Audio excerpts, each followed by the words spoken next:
भाई, आज पूर्णिमा है आषाढ़ की। हमारे घर में हर पूर्णिमा की कथा अपने ही होता है घर में। कब साल में एक बार पंडित जी से करवाते हैं। मेरा स्पेंड कर रहे हैं। आप लोग भी आशीर्वाद लीजिए कृष्ण भगवान से और कथा से। भगवान श्री सत्यनारायण जी को अर्पित करें। बंधु बांधवों से ब्राह्मणों को भोजन कराएं। इसके पश्चात स्वयं भोजन करें।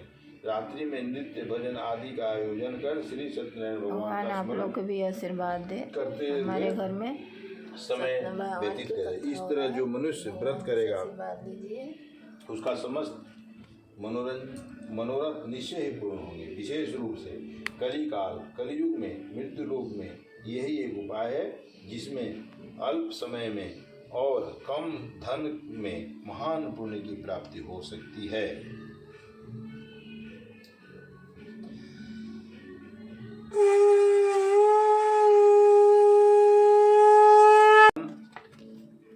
से सुने। सुंदर काशीपुरी नगरी में निर्धन ब्राह्मण रहता था और ब्राह्मण नित्य प्रति भूख प्यास से व्याकुल होकर पृथ्वी पर भ्रमण करता था। ब्राह्मणों से प्रेम करने वाले श्री विष्णु भगवान ने ब्राह्मण को दुखी देखकर एक दिन बूढ़े ब्राह्मण का रूप धारण करके उस दुखी व निर्धन ब्राह्मण के समक्ष पहुंचा। आदर के साथ पूछा, हे विप्र, तुम नित्य प्रति ही दुखी होकर पृथ्वी पर क्यों घूमते हो? हे श्रेष्ठ ब्राह्मण, यह सब मुझसे कहो, मैं तुम्हारी व्यथा सुनना चाहता हूँ। दरिद्र ब्राह्मण बोला, मैं एक निर्धन ब्राह्मण हूँ, भिक्षा के लिए नित्य प्रति पृथ्वी पर विचरता हूँ। हे भगवान, यदि आप इस समस्या से छुटकारा पाने का कोई उपाय जानते हैं तो कृपा कर मुझसे कहें।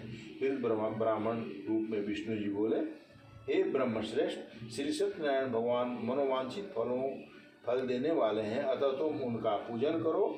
इस व्रत को करने से मनुष्य दुखों से मुक्त हो जाता है। दरिद्र ब्राह्मण को व्रत का सारा विधान बताकर बूढ़े ब्राह्मण का रूप धारण करने वाले श्री सत्यनारायण भगवान अंतर ध्यान हो गए। जिस व्रत के विषय में मुझे वृद्ध ब्राह्मण ने बतलाया, मैं उस व्रत को अवश्य ही करूँगा, ऐसा मन में निश्चय कर वह निर्धन ब्राह्मण अपने घर पहुंचा। परंतु उस रात से उस ब्राह्मण को नींद नहीं आई।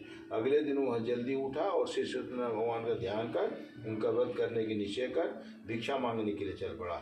उस दिन उस दरिद्र ब्राह्मण को भिक्षा में बहुत सा धन मिला, जिससे उसने पूजन का सब सामान खरीदा और घर में आकर अपने बंधु बांधवों के साथ भगवान श्री सत्यनारायण का व्रत किया, जिसके करने से वह दरिद्र ब्राह्मण सब दुखों से छूटकर अनेक प्रकार की संपत्तियों से युक्त हो गया।